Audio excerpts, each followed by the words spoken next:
this moment of truth as the head of government, alongside the opinion of the president. I wanted it. I wanted this moment, and some of you, probably most of you, the most sensible ones, thought it was unreasonable, that it was too big of a risk, but I think the exact opposite.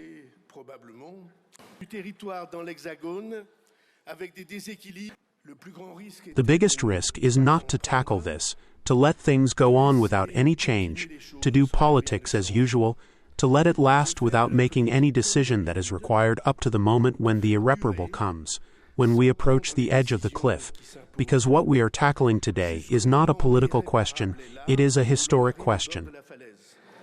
Car ce dont nous traitons aujourd'hui, ce n'est pas une question politique. C'est une question historique. Au premier rang du monde pour les sciences fondamentales, pour les mettre toutes ces questions.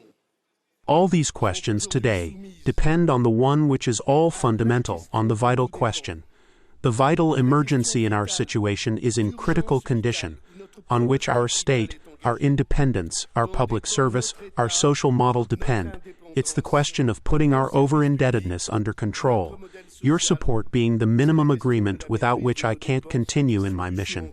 I am asking the National Assembly about only one point that is crucial, an observation of the country's situation.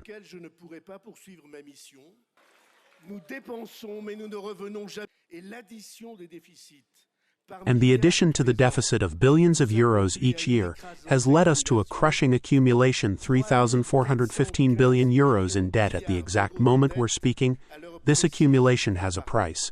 It's the hole that debt servicing makes each year, what we need to pay lenders for interests, and the part of the capital that we need to pay back, and this, we need to allot for it, otherwise it's bankruptcy. If we don't do so, we will no longer be able to borrow another cent, meaning we cannot live.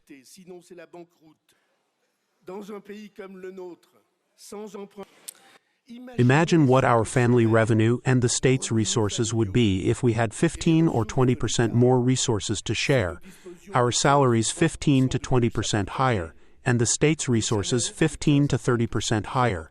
If we had the production capacity of our neighbors, France will have no deficit problem. It will have no debt problem, and so production is a national emergency.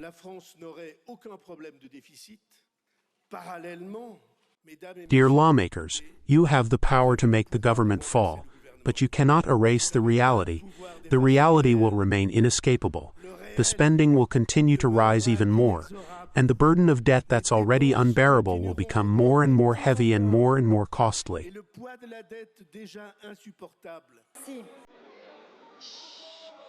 À ce moment,